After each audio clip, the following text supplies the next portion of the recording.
trips me about the whole thing. When I first got on the show, you meet somebody, hey, it's great, you're on the show, they freak out, oh my God, you're on the show. Yeah. Now, 15 years, well, I've been working on since '99, but this many years later, what really trips me out is, and I was talking to my friend Ralph about this, actually analyzing what would be the biological, like subconscious psychological process of what has happened. So we're like, okay, so these kids are little kids, their brains are forming, your voice waves are entering their brain, millions of kids, and then it's going on for years and years in this morphogenic field, and now it's years later, so now kids come up to me, and it's not like you've gone from being a guy who's cool that you're on a show to, you're in my whole freaking childhood, and the response that you get, especially stuff like, I used to watch this with my brother, and he died in the war, or I have two kids, and I named one Gohan. I mean, first it was cool, now it's like, it blows your mind, because the collective unconsciousness of it, and the consciousness of it, and when I sit there and think about it in my head, like, it's not an egoic thing as much as it is I start thinking, okay, it's watching these many countries, and this is well, not to mention, it's crazy. We met some of these kids. Well, yeah. 10 years ago. Yeah, and so now they're married with kids, and you're like, remember when I was a kid? You're like,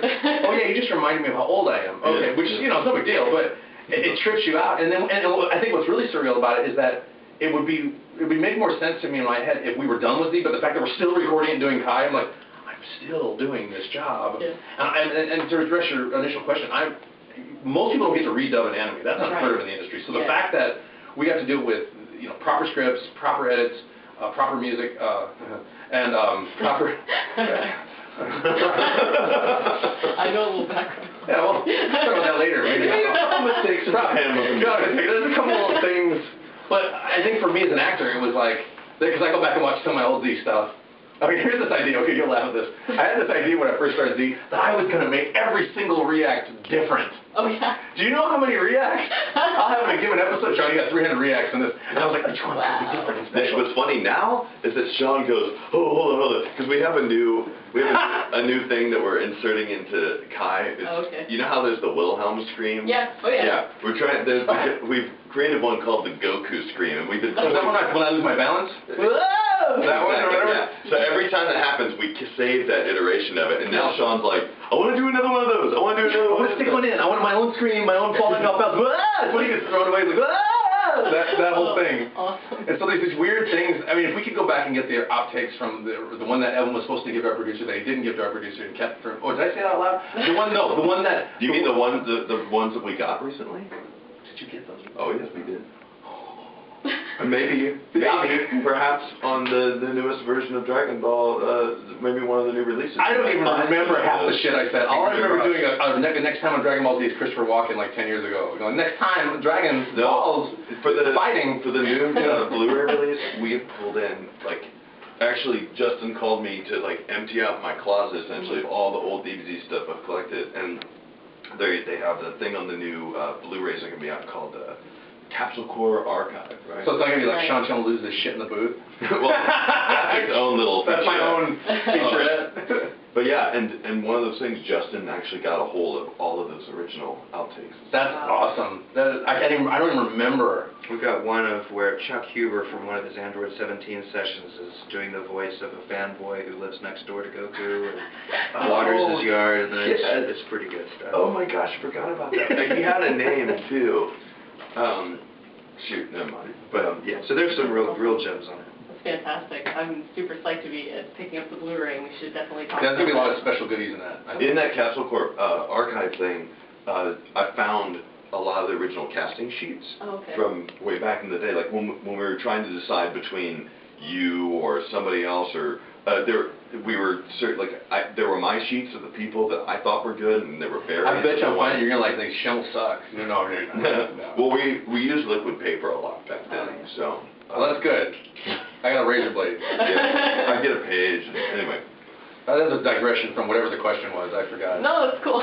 I was wondering, when you guys are performing, I'm wondering what bits of your personality you might pull into some of the characters.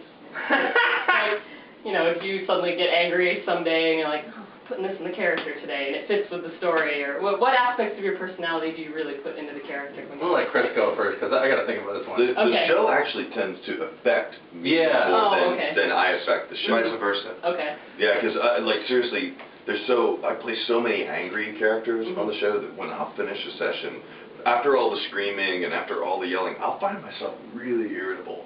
Like after certain sessions, like I'll come home and my wife will be like, "You've been recording Vegeta today, haven't you?" Like, "No, I haven't been. I mean, yes, give me a drying cloth, woman." Sorry. I remember when we recorded the scene in which Android 18 breaks Vegeta's arm, that particular set of sessions, and Vegeta had just turned Super Saiyan, and that was really important for you to want to try to really like bring gravity to this character that hadn't been there before, and really have it be noticed and felt. And I remember doing that all day long, and then finally 5:30, 6 o'clock rolls around, and I can't remember you doing anything specifically cruel or mean or anything, but you were just, you know, I'm leaving. I'm done. Yeah, they were, yeah. Wow. I think for me, Goku was like, I don't know, very past me. He's like, you know, Akeshi, because you know, you sound like Akeshi because you are him, and I can be very. I'm less so now. 10 years later, whatever, 12 years later, I was very naive and very talkative, and very like thought everybody was like, you know, I was really like nobody's an asshole. But I had my own anger issues, my own stuff, and Goku was really good for me because when I was dealing with a lot of crap I won't go into, the only way to play that character is you got to get to a real clear, happy place. You can't have any bullshit in your head. So for me, it was always a place of solace or a refuge or... It was real acting on your part. Oh, absolutely. There's no way I could have played Goku. Oh. And it was very easy for me to play Vegeta because I hated Goku. I personally do not like the character of Goku. Like I didn't know this. Oh gosh, he drives me insane. Like, and I don't know if it's the characters that I play that have affected my opinion of the main character, or it's just I could never play Goku ever. I couldn't even pretend. But you have to, when we do the fusion stuff, you have to match my inflections. Yeah, well, I do it to. Like you hated as well. Like yeah. I rather enjoy when we're doing Vegito. I rather enjoy kind of Vegeting it out a little bit. I'm actually jealous of Chris. One of my favorite characters is Piccolo, but on other shows I've worked on, I tend to play monsters or bad guys and like a lot of the stuff for 4 kids, et cetera, et cetera. So I get my fix, but they're never as good as Vegeta, particularly, or Piccolo. But for me, playing Goku is like, especially King Kai. I mean, I have a yuck person, you know, jokey personality. So it's when I'm doing the Goku King Kai stuff, it really is my head split in half, you know, doing this stuff back and forth. And there's a lot of, I'm a really high energy guy, so having to do all those screams and having to go, felt really good for me. It was like very cathartic and really, it would, at the end of the day, I would be, you know, pretty exhausted, but it was something that, it was a lot of purging and stuff. I was thinking about what you're talking about. I was like, wow, it's hard for me to get my thoughts, because that's a really deep question for me, like, what it was like. Because it affects me, playing the character affects me, but I affect the character, and there's sometimes that I feel like the character's in me when I'm going out in the world, especially when I'm in karate class and stuff, and after we do ki-eyes and shouts, and they always sound like Goku, I can't help it. And there's some Dragon Ball Z fans in my karate class, I'll finish a ki-eye, and they didn't know I was a character, and then I'd be training with them stretching, and they ask me what I do, I give that, and they go, holy crap, I'm training with Goku, holy crap. These are 29, 30, 35-year-old people, and then we do a post, yeah! And then they listen, and now they know I'm at, they'll be cow, and they'll be like next week going, and I told my sensei, he's Russian, I go, can I do a Kaioken before my kata test? You know, he's like, what is Kaioken? And I go, Kaioken! You know, and they go, you can announce the kata, when you reach black belt, you can do Kaioken. And it's like, not let me, but every once in a while in class, he's like, and then you build up your chi, and you build it up, and then you do this, right? And I'm like, sure. He's great, though. But yeah, it's a weird art imitating life, imitating art, imitating life, especially for me, I think, you know. And you know, I know what I was thinking. I'm going to add one more thing I know I was thinking. Goku, and this is something that by asking a question, I just kind of figured out. When I was living in New York, well, I still am in this area, but I've always had this feeling, and it's just my personal life, that I didn't rely on my friends a lot, and I had to do everything myself. And when you ask the question, I started thinking, I wonder if I got that from playing the character, because Goku's always like, I'm going in, I got to do it, I got to do it. And in recent years, I've been letting that in more and going, okay, I can trust people, I can rely on things, I can do it. But I remember feeling that heavy burden of carrying the show. Not that the show was all about me, because it's an ensemble cast, but when I show up and have to do it, it's like, well, here comes Goku, he's going to do his thing. Everybody else stay aside. He's going to go take it, for the team and wear himself down or get destroyed or whatever. And I wonder if somehow that was permeating. I have to think about that and answer it later, but permeating my personal life. I don't know. I'll talk all day. I'm going to shut up now. You actually brought up we took some fan questions for the Blu-ray coming in. Sure. We don't answer fan questions.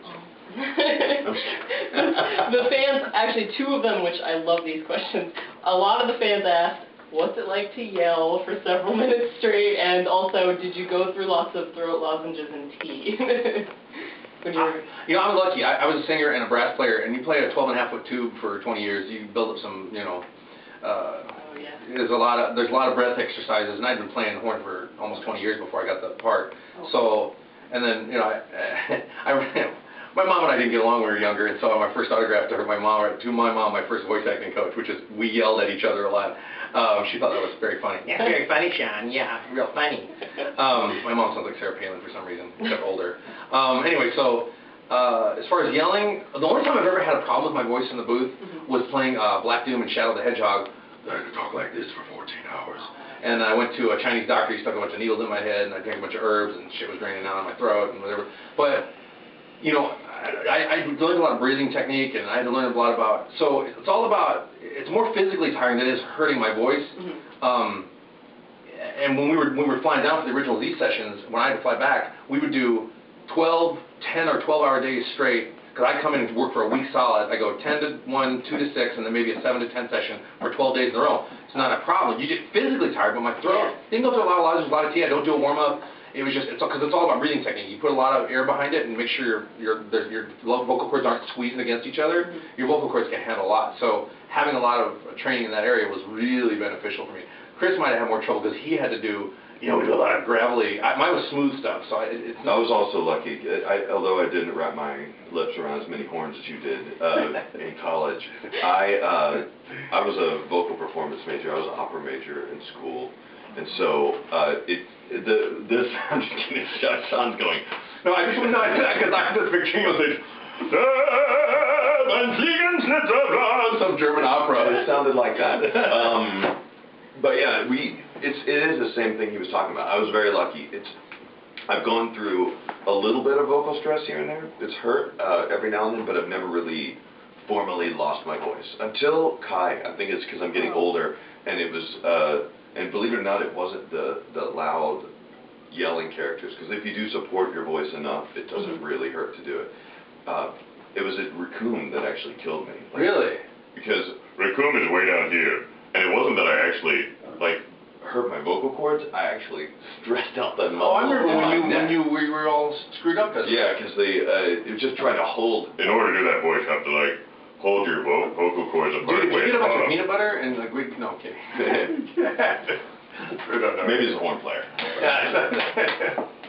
So, yeah. Justin's can scream forever. Oh, yeah? Yeah, I grew up listening to 80s glam rock bands and wanting to be in rock bands all my life and being a lead singer in a lot from junior high on. And so with no active real PA system, you know, I'd always have to scream to be heard over the drums and the guitars. So, no problem. I love to scream. I'll scream now. I'm just kidding. Yeah! Thank you. Good night. We're okay in here. All right, and I actually wanted to ask, since we were talking about bringing Kai to the whole new generation and the new edit and everything, when the Blu-rays come out for the original, we want to make sure people knew it's the original edit. It's not Kai. Yeah, it's not Kai. So. By the way, is there remixing, mastering, anything else going on with the audio? The audio's already been remastered. Okay. So it's a 5-point audio track. Okay, It will sweet. include all of the audio that has been available. And that's the altogether. when you guys redid the video, the recolor. Yes. But that's all that too. But this is Aren't they video having is a new different. encoding to the Japanese audio too? Aren't they doing a new kind of a? They might be doing a new. Don't quote me on this, but I think they're using like Dolby Pro Logic Digital or something like that. It's a new type of. Before it was like an analog Pro Logic. Okay. I think they just use an upgraded codec for the Japanese audio and stuff like that. It should be pretty cool. Very cool.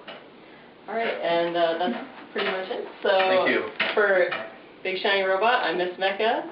Thank you guys so much for interviewing with us today. We really appreciate it. No problem. And we'll definitely be picking up the Blu-ray, and make sure everybody out there picks up the Blu-ray. It's going to be on sale soon from Funimation.